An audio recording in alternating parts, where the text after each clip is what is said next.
¿Qué tal, amigos? Bienvenidos a una emisión más del programa Ante la Ley, programa que llega a ustedes gracias a la colaboración de la Alianza para la Excelencia Académica APEA. Mi nombre es Guillermo Tenorio y el día de hoy vamos a tener un programa interesantísimo, pues platicaremos acerca del Sistema Interamericano de Derechos Humanos. Y para hablar de ello tenemos a un invitado de lujo. Él es el profesor Pablo Saavedra, quien es secretario de la Corte Interamericana de Derechos Humanos y a quien le agradecemos que nos haya abierto un espacio en su agenda para venir a platicar con nosotros sobre este interesante tema. Doctor, sea usted bienvenido a este programa. Buenos días. Y yo creo que, y ustedes se imaginarán, que el tema nos da para mucho. Así que sin mayor preámbulo yo les propongo que iniciemos de inmediato el diálogo ante la ley. La primera pregunta es obligada. ¿Qué debemos entender por Sistema Interamericano de Protección de los Derechos Humanos? Buenos días, gracias. Por lo general se entiende Sistema Interamericano de Protección de Derechos Humanos a los dos órganos que componen el Sistema Interamericano de Derechos Humanos, la Comisión Interamericana de Derechos Humanos, con su sede en Washington, Estados Unidos, y la Corte Interamericana de Derechos Humanos, con su sede en San José, Costa Rica. Pero yo prefiero entender algo más amplio que eso, que el sistema interamericano, más allá de los órganos, también está compuesto por los estados, claro, por la sociedad civil, las víctimas, la academia. Es un sistema en el fondo que le pertenece a todos y es de todos. Muchos detractores del tema de los derechos humanos, sobre todo detractores de carácter soberanista, pues dicen que ¿por qué constituir un sistema interamericano de derechos humanos? ¿Que acaso a los estados nacionales no les alcanza para proteger los derechos humanos adecuadamente? Yo creo que esto hay que entenderlo en una perspectiva histórica y no solo reducirlo a lo que es la soberanía o no soberanía de los estados. ¿Cuándo surge esta idea de empezar a crear un sistema internacional de protección de derechos humanos? Importante tener en mente. Después de las atrocidades ocurridas en la Segunda Guerra Mundial, la sociedad en su conjunto empieza a ver que estas atrocidades es una preocupación de todos, no puede quedar reducida a un estado o unos estados. Y de ahí empieza lentamente a crearse un sistema internacional de protección de derechos humanos, sí, lo que algunos han llamado con un sistema de protección multinivel. Se crea un sistema universal, que es básicamente bajo la cobija de Naciones Unidas, y empiezan sistemas regionales de protección de derechos humanos. El más avanzado y el pionero, primero fue el sistema europeo de derechos humanos, está el sistema interamericano y más reciente el sistema africano de derechos humanos. Y esto hay que entenderlo también desde la perspectiva del individuo, es darle una posibilidad más al individuo que cuando se han cometido violaciones de derechos humanos en su país y este no ha podido ser resuelto internamente, sí, previo, se puede acudir al sistema interamericano, en nuestro caso, de protección de derechos humanos. Y es importante también tener en cuenta que esto es producto de un acto de soberanía de los estados. Son los estados quienes soberanamente le dan la competencia a los tribunales internacionales, en este caso a la Corte Interamericana de Derechos Humanos y pasando por la Comisión Interamericana de Derechos Humanos. Porque mucha gente justamente es lo que dice, ¿no? Pues ya cuál soberanía, si ahora hasta el tema jurisdiccional nos lo quitan, pues cuál soberanía de los estados, pero en realidad sí hay un acto de soberanía, de sometimiento a esta jurisdicción. Total, y yo creo que estamos viviendo también una era, aparte de esta evolución que he contado, de la globalización del derecho, que hay que mirarlo desde esa perspectiva. Ya lo que pasa en tal parte, lo que le pasa a un individuo, no le es indiferente a la comunidad y a la sociedad en su conjunto. Claro. Veamos, por ejemplo, lo que pasaba en nuestra América en la época de los detenidos desaparecidos.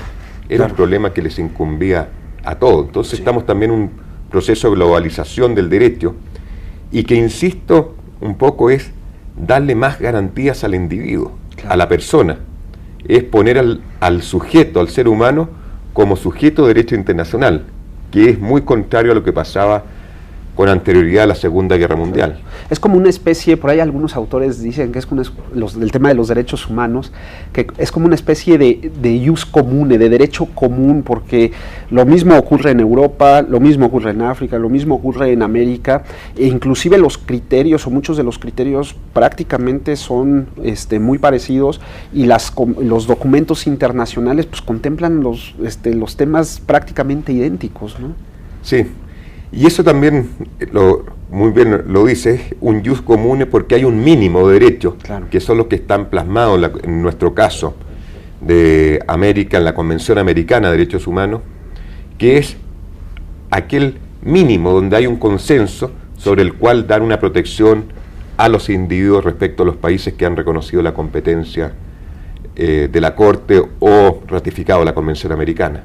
Que claro, a partir de eso se empieza a construir un jus comune americano. Ahora, hay unos documentos internacionales que son el sustento. El tema del bloque interamericano, ¿qué documentos, para que nuestro público entienda, qué documentos son los que sostienen a todo el sistema? No sé. El primer documento que se creó fue la Declaración Americana de Derechos Humanos, que es anecdótico decirlo, tiene con unos meses de anticipación a la Declaración Universal de Derechos Humanos. Pero no era un documento, digamos, con una vinculatoriedad, es una declaración. Y en 1969 se adoptó la Convención Americana de Derechos Humanos, que es el documento, digamos, madre, fundamental de todo el sistema interamericano, que es de ahí donde surge la Corte Interamericana de Derechos Humanos, que entra en vigencia en 1978, cuando se obtienen las 10 ratificaciones mínimas para que entrara en vigencia el tratado. Y de ahí se empiezan a elaborar otros protocolos de la Convención Americana, protocolos sobre pena de muerte, un protocolo sobre la Convención sobre Derechos Económicos, Sociales y Culturales, o protocolo de San Salvador, y también empiezan otras convenciones para proteger situaciones especiales, esta desaparición forzada, y así sucesivamente. ¿Y a qué me quiero también referir con esto? Es un derecho que está en constante evolución, claro, para dar protección a grupos vulnerables que necesitan una situación especial de protección. Todas estas declaraciones y todos estos protocolos por decirlo de alguna manera, ¿complementan a la Convención o emanan de la Convención? Complementan a la Convención Americana. Y están enfocados a dar protección, digamos, a grupos vulnerables, claro, también, o dar respuesta a situaciones específicas. Claro. ¿Cuáles son los alcances del sistema interamericano? ¿Hasta dónde le alcanza a la Corte, a la Comisión, su trabajo, y sobre todo hasta dónde afecta a los estados nacionales? Bueno, la pregunta, y la quiero explicar voy a tratar de explicar en su conjunto. Si uno ve la Corte Interamericana de Derechos Humanos en números, primero lo voy a poner en números, es el tribunal internacional con menos recursos económicos del mundo. Nuestro presupuesto que viene de la OEA son $2.600.000. Es un tribunal que emite pocas sentencias. Por año emitiremos 20 sentencias y recibiremos 20 casos. Tenemos otros que están en supervisión de cumplimiento de sentencias. Entonces uno se puede preguntar cuál es el alcance de un tribunal que emite tan pocas sentencias. Y yo creo que esa es una de las grandes fortalezas que tiene el sistema interamericano, que si bien la Corte emite pocas sentencias, estas son de un gran impacto en la región. ¿Y por qué este gran impacto que tiene en la región? Porque la Corte Interamericana, al emitir una sentencia, dicta o hace el análisis de fondo de por qué hay o no violación, y paralelamente dicta reparaciones, ordena reparaciones que el Estado debe adoptar. Y muchas de estas reparaciones tratan, una de las perspectivas que tiene cuando lo permite, ir a solucionar problemas estructurales. Claro. Y cuando se va a problemas estructurales, muchas veces a través de un caso, se va a problemas que irradia su efecto sobre cientos o millones de casos. Les voy a poner 3 o 4 ejemplos para que vayan viendo esto. Por ejemplo, un caso que fue muy emblemático para la Corte Interamericana de Derechos Humanos fue un caso contra mi país, Chile, que es el caso de la censura cinematográfica. El caso de la Última Tentación de Cristo. Última Tentación de Cristo, que era un caso en que la Constitución Política de 1980 permitía la censura cinematográfica y Chile ratifica la Convención Americana en 1990. Sí. Y el artículo 2 de la Convención Americana dice que todo país que la ratifique debe adecuar su ordenamiento jurídico para hacerlo compatible a la Convención Americana. Y eso no sucedió. Y en Chile existía un organismo que era el que hacía la censura cinematográfica y decidió permitir la exhibición de la película Última Tentación de Cristo. Un grupo de personas dijeron que era tentatoria esa película contra ciertos valores y principios y recurrieron a los tribunales y la Corte Suprema de Chile prohibió la exhibición de la Última Tentación de Cristo. Y ese fue el caso que llegó a la Corte Interamericana. ¿Qué hizo la Corte Interamericana de Derechos Humanos? Declaró que la Constitución Política de Chile más la decisión de la Corte Suprema eran contraria a la Convención Americana y le ordenó a Chile hacer una reforma constitucional, cambiar y también todo su andamiaje jurídico sobre censura, pasar a un sistema de calificación cinematográfica y exhibir la película. Y lo interesante es que eso coincidió con la voluntad democrática de ese momento y habían habido ya bastantes proyectos de leyes para hacer estas reformas constitucionales. Y esto sirvió de un aliciente, contribuyó a hacer la reforma constitucional y vemos que con un caso se solucionó un problema estructural. Algo muy parecido y con otro caso emblemático pasó respecto a las leyes de amnistía en Perú.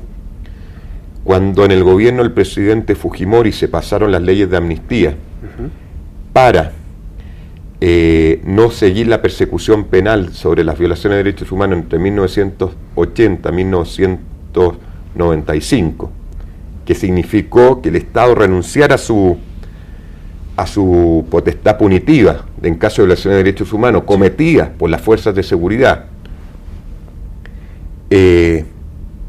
y se archivaron o no se pudieron conseguir la persecución penal de cientos de casos. Ese fue el caso que llegó a la Corte Interamericana de Derechos Humanos y la Corte declaró en el caso Barros Altos y La Cantuta que las leyes de amnistía carecían de valor y efecto jurídico en el ordenamiento jurídico peruano. ¿Qué hizo Perú?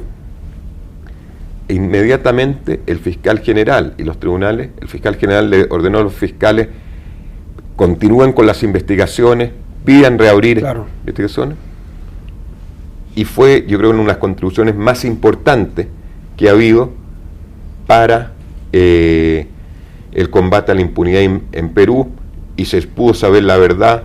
Los responsables de violaciones de derechos humanos en muchos casos están detenidos o presos, cumpliendo ya condenas, y esas son contribuciones importantes. Y el impacto ahora, viendo que más allá también de la sentencia de la Corte, un poco la pregunta que me hacía al principio, está muy de la mano cómo los tribunales nacionales recogen las sentencias de la Corte.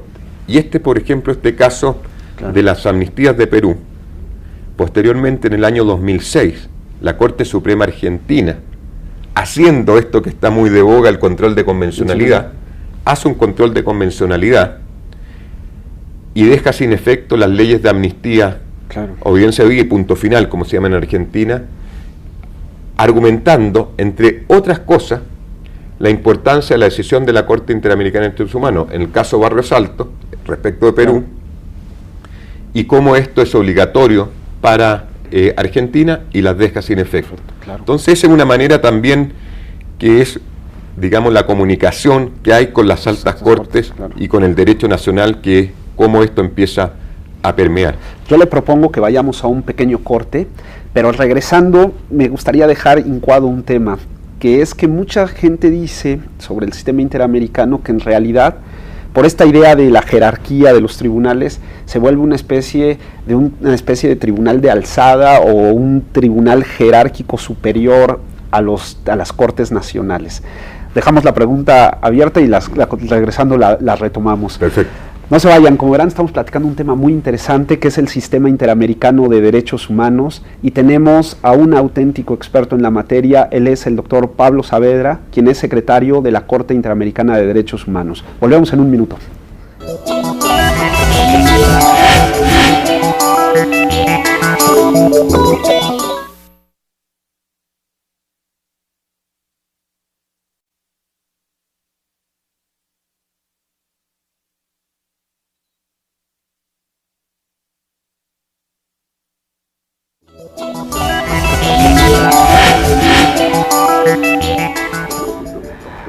Estamos de vuelta, muchas gracias por seguir con nosotros. Estamos platicando de un tema interesantísimo que es el Sistema Interamericano de Derechos Humanos y tenemos el privilegio de contar en este estudio con el doctor Pablo Saavedra. Él es secretario de la Corte Interamericana de Derechos Humanos, un auténtico especialista en la materia, profesor visitante de muchas universidades de Iberoamérica, y hoy lo tenemos aquí para platicarnos del tema del sistema interamericano. No olviden que si quieren ponerse en contacto con nosotros lo pueden hacer a través de dos vías. La primera de ellas a través de la cuenta de correo electrónico que ustedes ven en pantalla, gtenorio@up.edu.mx, o bien ponerse en contacto con nosotros a través de nuestra cuenta de Twitter en @antelaley_mx. Observe bien, todo eso está en mayúsculas.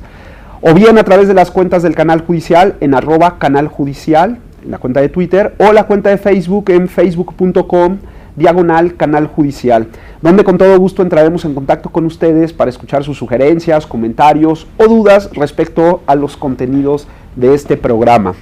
Y sin dilatar más, volvemos al diálogo ante la ley, profesor Saavedra, y decíamos o dejábamos la pregunta en el bloque pasado acerca de este caso de los alcances que tienen las sentencias de la Corte Interamericana y sobre todo este tema de las modificaciones, inclusive llegar a la modificación de la Constitución, en el caso que nos ponía, por ejemplo, de Chile, en donde vuelve otra vez el tema el soberanista, ¿no? El tema de, bueno, si hasta la Corte Interamericana me ordena modificar mi Constitución, ¿qué jurisdicción ya tengo yo, no?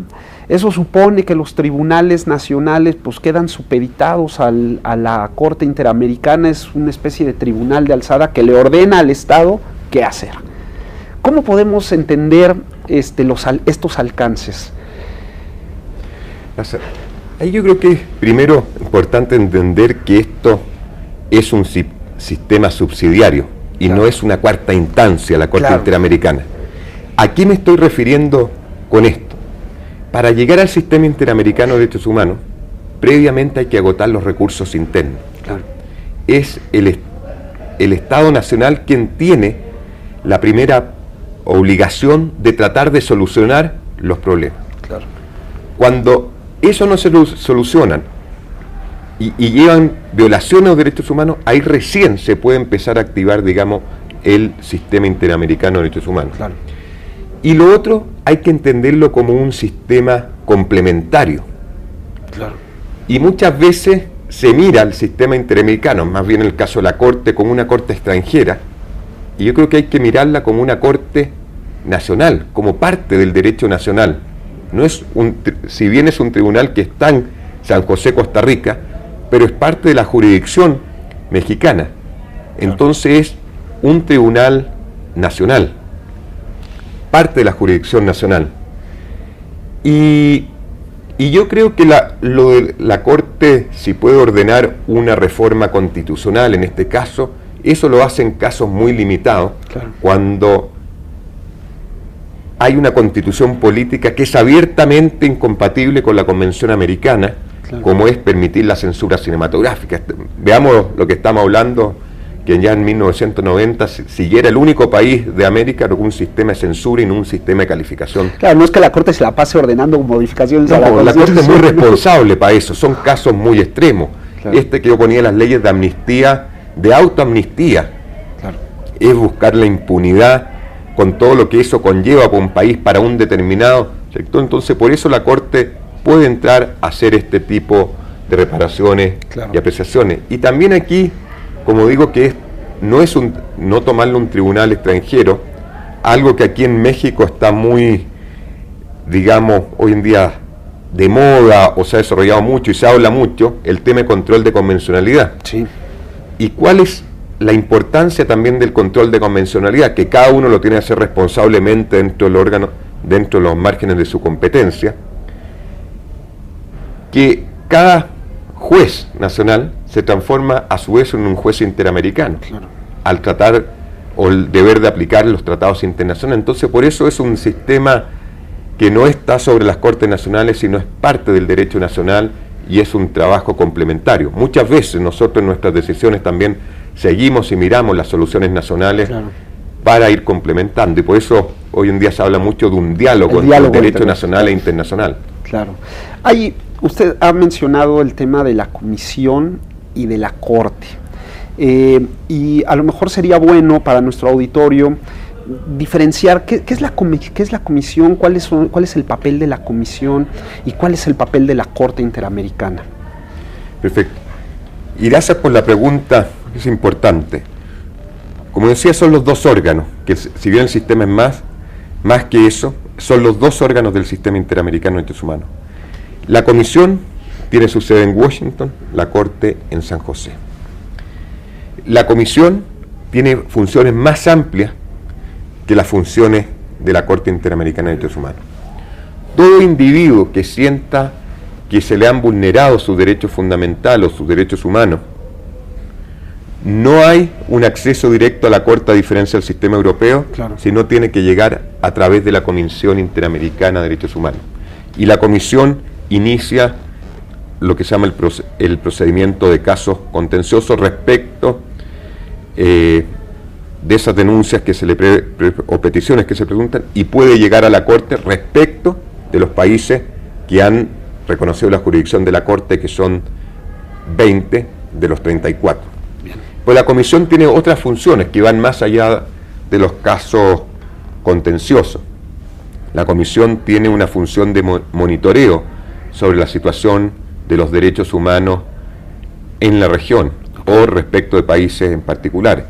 Y en base a eso la Comisión emite informes sobre la situación de derechos humanos en los países, hace visita a los países. Recientemente, hace pocas semanas, sacó un informe sobre Colombia. Okay. También la Comisión tiene relatorías temáticas que especialmente están enfocadas a aquellos grupos de especial protección o situaciones de especial protección o derechos que necesitan una mirada especial, y hace informes sobre la materia. Por ejemplo, tiene una relatoría sobre libertad de expresión, sobre migrantes, afrodescendientes, personas privadas de libertad y otras. Por ejemplo, la Comisión acaba de sacar un informe hace pocas semanas, lo hizo público aquí en México, sobre la situación de los derechos de los migrantes. Sí. Entonces, esa es otra función importante que hace la Comisión, y además tiene una función de promoción. Y por eso se dice que la Comisión tiene una función más amplia que la Corte. La Comisión está constituida por 7 miembros. Claro. A diferencia que son comisionados, en la Corte se llaman jueces. Para ser comisionado no se necesita ser abogado. Claro. En la Corte sí se necesita ser abogado. Entonces son diferencias importantes entre Corte y Comisión. Y la Corte es una Corte internacional. Ve casos concretos que le llegan a su conocimiento. No tiene todas estas otras facultades o competencias que tiene la Comisión Interamericana. ¿Ambas son dependientes de la OEA? Ambas son dependientes de la OEA, pero gracias por la pregunta, pero tiene una naturaleza diferente. Bien. La Comisión es un órgano principal de la OEA, okay, que viene de la Carta de la OEA. La Corte es un órgano convencional que nace de la Convención Americana. Okay. Entonces ahí tenemos una diferencia importante, y eso tiene importancia para todos los efectos de independencia. Claro. A mí la OEA me da lo que ellos llaman un subsidio, mi contribución económica, y yo tengo una auditoría, por ejemplo, independiente. La Comisión es parte del engranaje de la OEA, pero también actúa y tiene que actuar con independencia en la OEA. Claro. A los comisionados de la Comisión los nombra directamente la Organización de Estados Americanos. Sí, al igual que los de la Corte, son elegidos por la Asamblea General de la Organización de Estados Americanos, de la OEA. Pero hay una diferencia en la elección. en la elección de los comisionados participan los 34 Estados miembros de la OEA. ¿Y por qué es esto? Porque la Comisión Interamericana de Derechos Humanos, de una u otra manera, supervisa la situación de derechos humanos sobre los 34 Estados miembros de la OEA. Y por eso todos participan en su elección. La Corte, al ser un órgano convencional, solo votan por la elección de los jueces los estados que han ratificado la Convención Americana, que son 23. Pero solo de esos 23, 20 le han dado jurisdicción a la Corte. Porque al ratificar la Convención Americana no se da automáticamente jurisdicción a la Corte, sino tiene que ser un acto separado. ¿Y cómo garantizamos cómo se garantiza la independencia de los jueces? Porque alguien podría decir, bueno, pues si vienen de cada país, pues imagínate la llamada llega un caso a la Corte y entonces pues el presidente de ese país sabiendo que el juez es miembro de ese país, pues le echa una llamada. ¿Cómo se garantiza la independencia? Sí, se pregunta. Yo creo que la Corte, una de las fortalezas que ha tenido en sus 35 años de existencia, ha estado siempre compuesta por jueces absolutamente independientes, imparciales en la resolución de sus asuntos. Y la Corte, yo creo que algo muy bueno que ha tenido, y lo puedo decir por mi experiencia, la Corte nunca ha estado sometida a una presión política para resolver un caso, esto u otro. Los estados han sido muy respetuosos de la Corte, tanto por parte de los estados como por la sociedad civil. Hay como un respeto de esa independencia. Y además es importante tener presente que el juez nacional no participa en la resolución de los asuntos sometidos a conocimiento de la Corte. Participa el resto. Claro. Entonces eso es otra garantía más. Claro, el tema de ya tenemos a la comisión, la Corte, entendemos que para el tema contencioso la comisión juega una especie de filtro, sí. Es una especie de filtro y más aparte tiene otras competencias, pero una vez que llega ya el caso a la Corte y la Corte falla, el tema del cumplimiento o de la obligación del cumplimiento, me imagino que debe ser un tema complejo, porque pues a lo mejor como yo he estado, sí, ya ratifiqué, me someto a la jurisdicción, pero lo que me estás imponiendo es durísimo. ¿Puedo no cumplirlo? Sí, puede no cumplirlo. Okay. Puede, a diferencia del derecho nacional, nosotros no tenemos una fuerza pública, claro, para que vaya a decirle al Estado cumpla o no cumpla esto. Pero el derecho internacional, y eso afecta a la Corte y a cualquier tribunal internacional, se basa o se desarrolla en base a la buena fe de los estados, un compromiso de buena fe. Y por lo general, las decisiones de la Corte son cumplidas. Si uno ve un panorama en general, yo puedo decir, hay que ver el vaso más medio lleno que medio vacío. Claro. Y entender también por qué en algunos casos se demora el cumplimiento. Porque uno ponía son cambios que llevan a cambios estructurales. Claro. Una constitución no se va a reformar de un día para otro, claro, y otros necesitan su tiempo. Pues la Corte también dicta otro tipo de reparaciones, indemnizaciones. Claro. Las indemnizaciones los estados la pagan. De repente puede haber una falencia en una u otra cosa. Reabrir procesos penales, iniciar procesos penales contra casos de violación de derechos humanos, un proceso conlleva su tiempo. Entonces hay que ver cómo se mira, pero en general los estados cumplen. Claro. Y en el caso que no lo cumpliesen, la Corte tiene como última alternativa informar sobre esta situación a la Asamblea General de la OEA. Claro. Le dan seguimiento, hay dentro de la Corte o dentro de la Comisión, hay una especie de oficina de seguimiento de la... Sí, y esto lo debería haber explicado antes, gracias, porque cuando se dicta una sentencia de la Corte, no es que el caso se archive, desapareció, se inicia una nueva etapa, claro, que es la etapa de supervisión del cumplimiento de la sentencia de la Corte. Y ahí tenemos una gran diferencia, le aprovecho de explicar a la audiencia, con el Sistema Europeo de Derechos Humanos.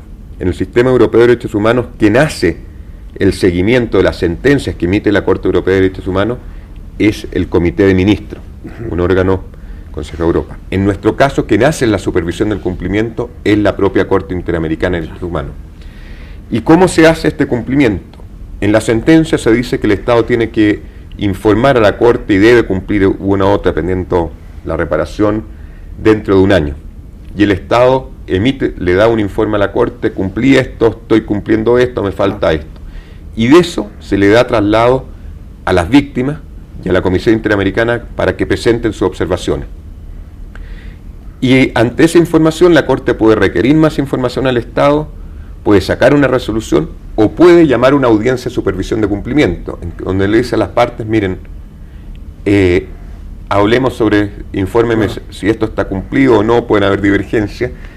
Y eso que ha empezado a hacer la Corte, esta audiencia de supervisión, más o menos desde el año 2006, se han transformado en una de las grandes herramientas para a veces destrabar, por motivos burocráticos, el cumplimiento de ciertas resoluciones, el cumplimiento de ciertas partes de la sentencia, buscar un acuerdo con las partes, cómo poder implementar mejor, dar directrices, etc. Claro.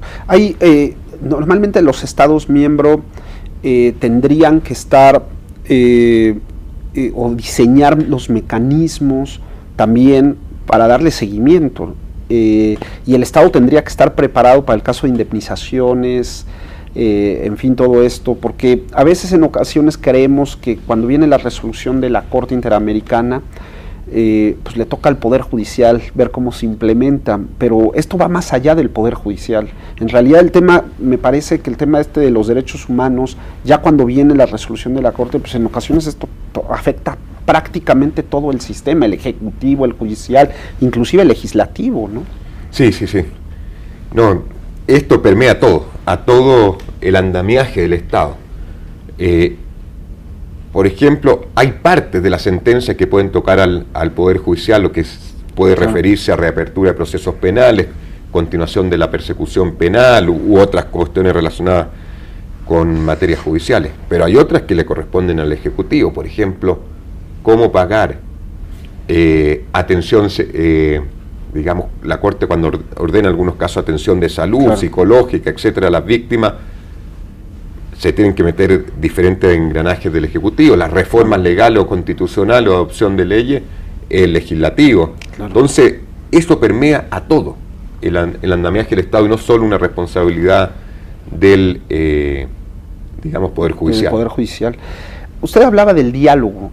Y este es creo que un tema muy interesante, porque a veces consideramos que los tribunales están como que aislados, pero en realidad uno va viendo las sentencias, por ejemplo, de la Corte Mexicana, y seguramente sucede en otras cortes nacionales, cómo van incorporando determinados estándares.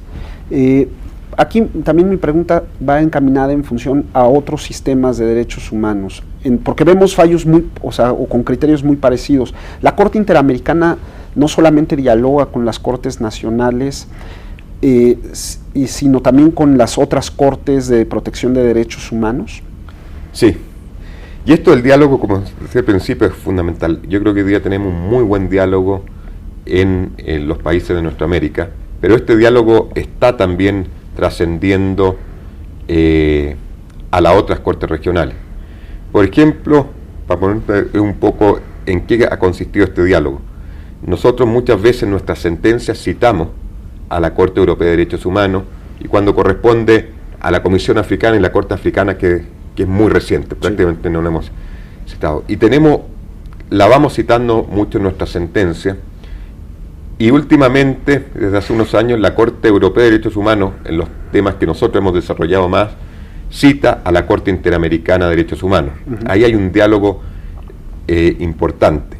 Y últimamente este diálogo ha trascendido lo que es, digamos, lo que es citación o la permeabilidad del derecho, y hemos empezado un diálogo institucional entre jueces de una y otra institución. Por ejemplo, hace 2 años el presidente de la Corte Europea y un grupo de jueces de la Corte Europea visitaron la Corte Interamericana y se hizo una agenda un día, una discusión de temas en común, desafíos, problemas, desarrollos jurisprudenciales. Y ahora en el mes de octubre, el Pleno de la Corte Interamericana está visitando a la Corte Europea para seguir este diálogo entre las jurisdicciones internacionales. Y creemos que también es fundamental. Profesor, le propongo que vayamos a un corte Y regresando, a ver si retomamos el tema de las opiniones consultivas, porque también no tenemos como que muy claro el alcance de la opinión consultiva.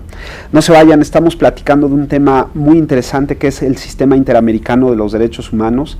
Tenemos el honor que nos acompañe en el estudio el doctor Pablo Saavedra, quien es secretario de la Corte Interamericana de Derechos Humanos. Volvemos en un minuto.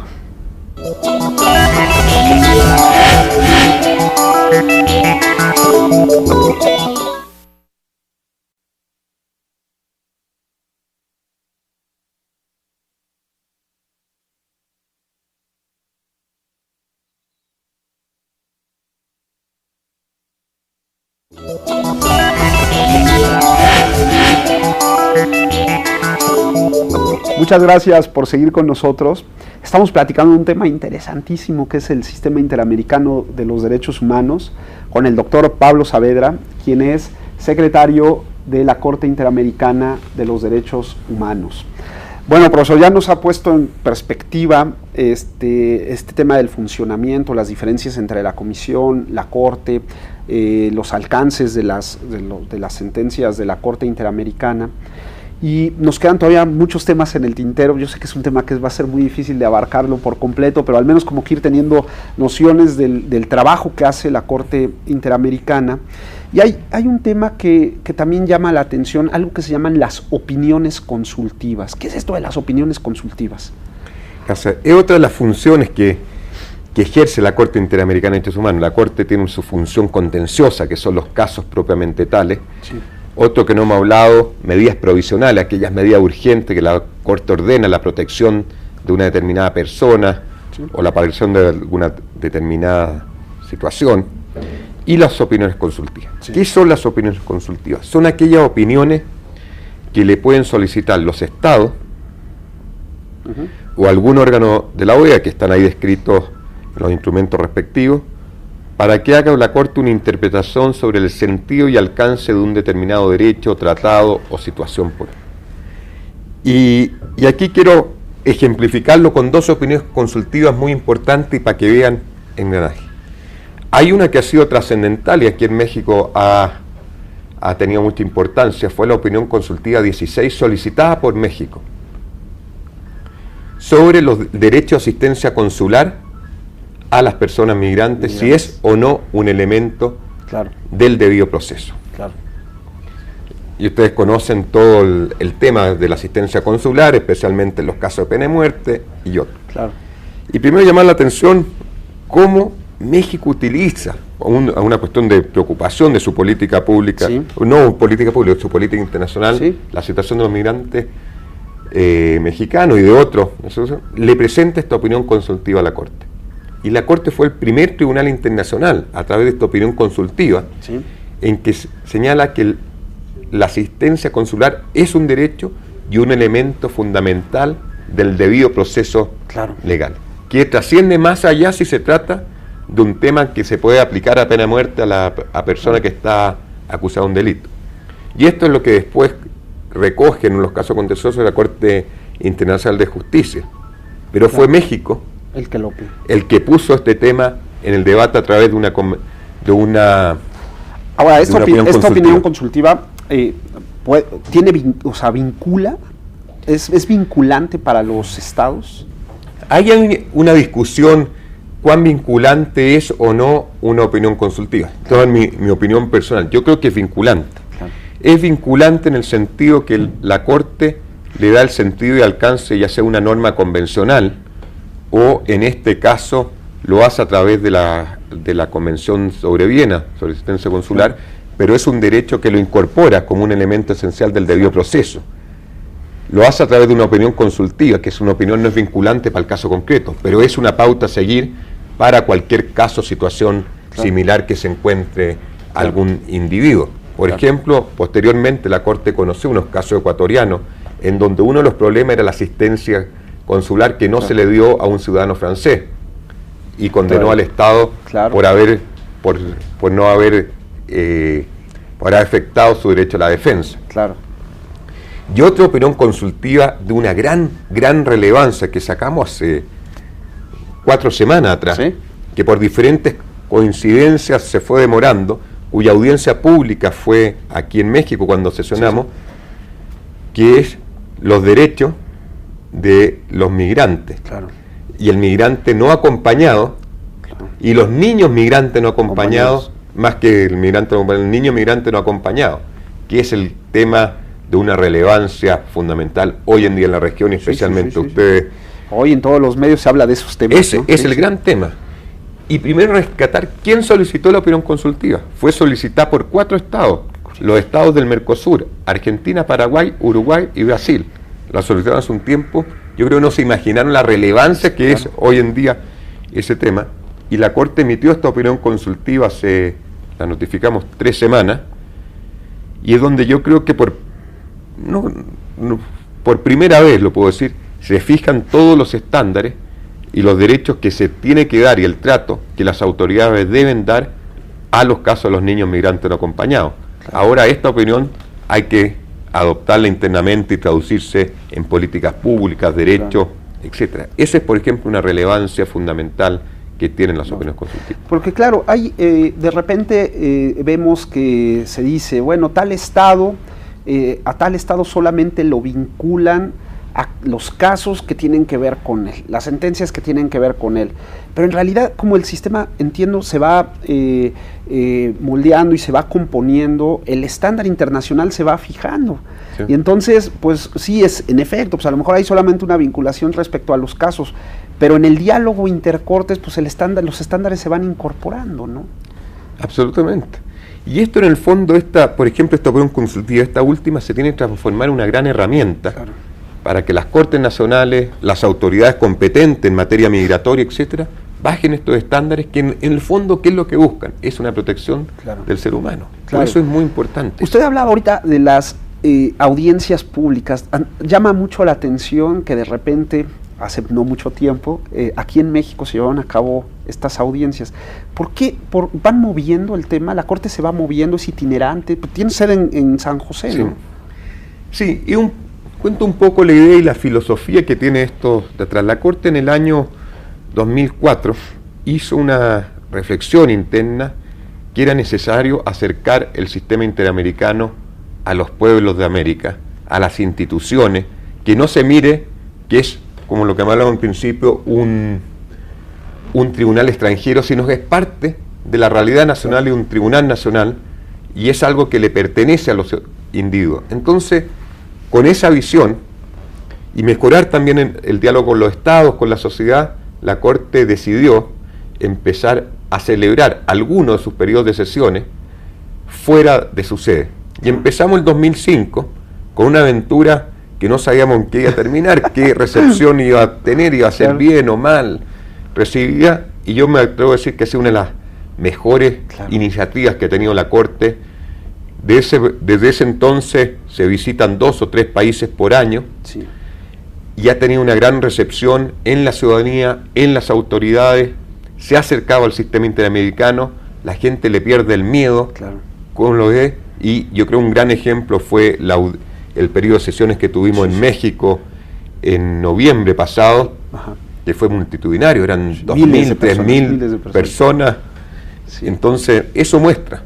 Y eso es una manera de seguir fomentando este diálogo. Es que una de las críticas que también se hace es que es una especie de justicia elitista.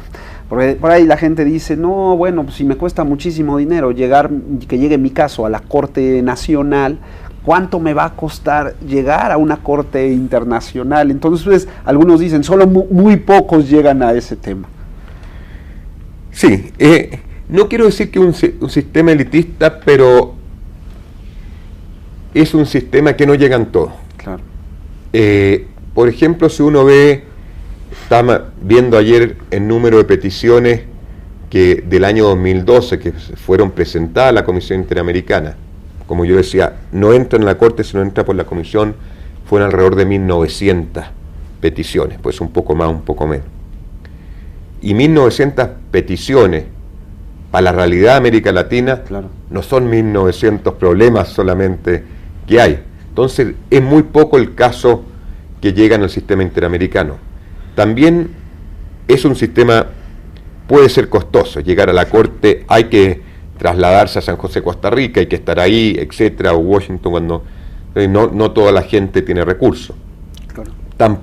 Pero también no decir que todos los casos hay que gastar plata, todo se hace a través de internet o claro, cartas, correo, etcétera. Entonces hay que ver, pero es un sistema que hay que perderle el susto. Claro. Hay que perderle el susto y puede resultar elitista en este sentido a los costos que tiene. También un sistema que tenemos un problema como sistema importante, que a la vez desincentiva a la gente a seguir, nos estamos demorando mucho en la resolución de los casos, y hay que decirlo con toda sinceridad.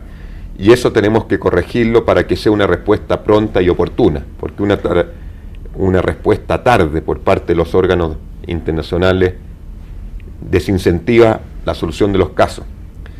Y un poco esto el elitista, si yo llego a mi caso o no, se demora, es un poco lo que hablamos al principio también, la respuesta que da la Corte. Sabemos que no todos los casos van a llegar, pero cuando hay problemas estructurales y podemos entrar a eso, tratar de solucionar el problema estructural para que se transforme en un problema a posibles casos claro, en el futuro. Y yo creo que lo otro que hay que hacer, y la importancia de este diálogo jurisprudencial, es que las autoridades nacionales den la respuesta internamente. La primera respuesta, eso sería lo ideal, sí, ¿no? La primera defensa de los derechos humanos claro, no está en San José ni en Washington, sino está internamente. Entonces, sí, claro, por esto es muy importante este diálogo con las diferentes autoridades para que la primera defensa esté aquí.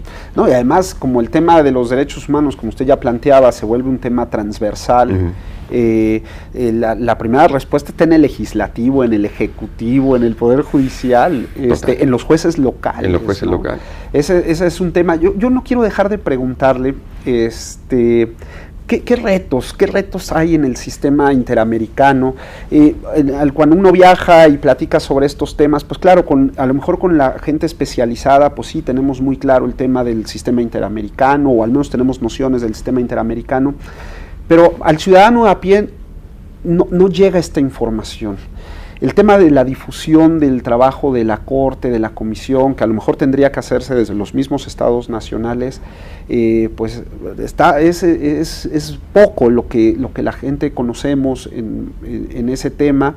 Desde su perspectiva, ¿cuáles serían los retos que hay para el sistema interamericano? Son muchos. Me imagino. Voy a tratar de resumir algunos retos. Y primero partiendo uno que nosotros nos hemos dicho, lo que llamamos el tema de la universalidad. Sí. ¿A qué me estoy refiriendo con esto? No puede ser que estemos en el año 2014 y en América existan dos clases de individuos. Aquellos que tienen acceso a una jurisdicción internacional, sí, que son los aquellos 20 estados que han reconocido la jurisdicción de la Corte, sí, y aquellos estados que no han reconocido la jurisdicción de la Corte y ni siquiera han ratificado la Convención Americana. Sí. Son básicamente Estados Unidos, Canadá y algunos países del Caribe y Venezuela que recientemente se no puede ser que esos individuos no tengan la posibilidad de llegar a una Corte internacional y a la vez existan dos clases de Estado, aquellos que han aceptado y aquellos que no han aceptado. Sí. Eso es un debilitamiento para el sistema interamericano importante, con su conjunto el funcionamiento, mirado de la óptica de los estados, como también mirado de la óptica de los individuos. Otro problema, y que siempre decimos, el tema presupuestario. Claro. Como decía al principio de algunas cifras, es la corte con menos recursos en el mundo. Solo para comparar, nosotros son 2.600.000, la Corte Africana de reciente creación tiene más o menos 9 millones de dólares. 4 veces más. Y la Corte Europea son alrededor de 70 millones de euros. Increíble. Y uno ve que con 2.600.000, el impacto que tiene hoy en día la Corte Interamericana en la región es tremendo. Claro. Entonces, yo creo que es necesario dar mayor presupuesto a la Corte y para que los jueces puedan tener una dedicación exclusiva a la función de la Corte. Hoy en día no lo pueden tener, claro, y eso no es sano. Y sobrevivimos una parte con donaciones de países externos, claro, especialmente europeos. México es uno de los que da contribuciones extras a la Corte, pero no es sano. Esto debería venir de todo el resto de los países de la región. Otro, como lo decía, un desafío que tenemos que hacerlo como órganos del sistema, es darle mayor celeridad a los casos. Claro. Hay casos que se demoran mucho en resolver ya sea en la Comisión o en la Corte dura un poco, pero como sistema tenemos que dar una respuesta efectiva. Esto desincentiva a la gente, que un caso se puede demorar 14, 15 años en el sistema interamericano, más todo lo que tuvo que pasar internamente. Y yo creo que el otro gran desafío era, como tú lo decías en tu pregunta, seguir acercando el sistema interamericano a la gente. Claro. Que se den cuenta que este es un sistema que les pertenece, es un recurso del acceso a la justicia que se ha dado, que los estados le ampliaron su horizonte sobre acceso a la justicia. Entonces, hacerlos entender eso, que pueden acudir, cómo acudir, y yo creo que ahí nos falta un trabajo muy importante de metodología. Claro. Era mucho más fácil acudir con las violaciones clásicas, con los gobiernos autoritarios, dictadura, claro, pero cómo acudir a violaciones que hay en democracias, que es normal, claro, que hayan, y eso, y también seguir continuando este trabajo con los estados, que la primera defensa y solución de los derechos humanos no está, como decía, en Washington ni San José, sino está aquí, para que esta herramienta, que en fondo es la jurisprudencia al final, sea aplicada en cada estado. Claro. Llama mucho la atención el tema de Estados Unidos, porque nosotros normalmente consideramos, bueno, ¿quién no entra a la Corte? Pues seguramente algún país de corte autoritario, que no, o sea, está Estados Unidos, ¿no? Llama la atención que no esté en la Corte, o que no esté sometido a la Corte, ¿no? Sí, yo creo que son varios factores. Uno, un desconocimiento. Claro. Dos, es una política internacional, histórica de Estados Unidos, claro, su vinculación o no con las cortes internacionales. Entonces yo creo que es un trabajo que hay que seguirlo haciendo, claro, incentivando y mostrarle todos los beneficios que tiene el sistema interamericano. Y para el sistema también sería muy bueno, por el diálogo con la Corte Americana puede ser riquísimo en muchos temas. Ahora usted comentaba algunos de libertad de expresión, donde la Corte Americana tiene unos fallos extraordinarios y que nutrirían muchísimo. Doctor, se me quedan muchísimas preguntas en el tintero, pero bueno, esto está muy bueno porque así la próxima vez que venga a México lo volvemos a invitar para que sigamos profundizando en estos temas. Desafortunadamente se nos ha acabado el tiempo y no quiero dejar de agradecerle esta oportunidad que nos da a todos los que seguimos este programa, de escucharlo y de que nos planteara de una manera muy fácil y muy didáctica todo el tema del sistema interamericano, que es un tema complejo, ¿no? Así que muchas gracias por acompañarnos, sí, y esperemos que lo tengamos aquí nuevamente en una futura ocasión. No, gracias a ustedes y gracias, pues siempre un encanto venir a México, especialmente en este momento que el sistema interamericano es algo tan vivo y la gente pregunta mucho, es poder tratar de compartir alguna experiencia e invitarlos a que este es un sistema que les pertenece a ustedes. Exacto. A ustedes les agradecemos mucho que nos hayan acompañado una vez más en este programa de Ante la Ley. Nos veremos pronto. Hasta luego.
Derechos humanos.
Hola,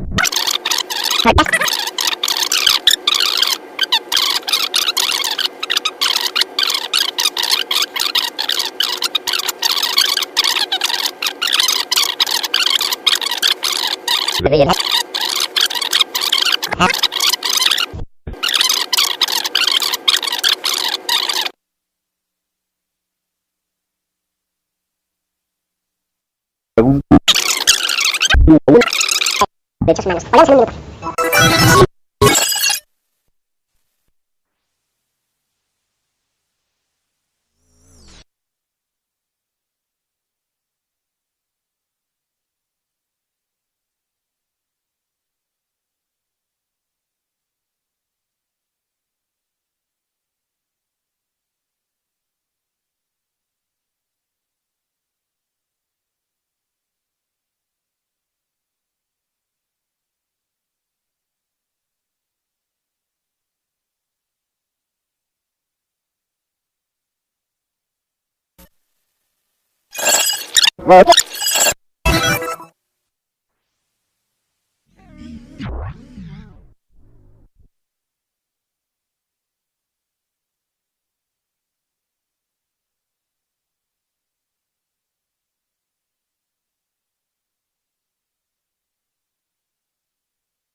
minutos.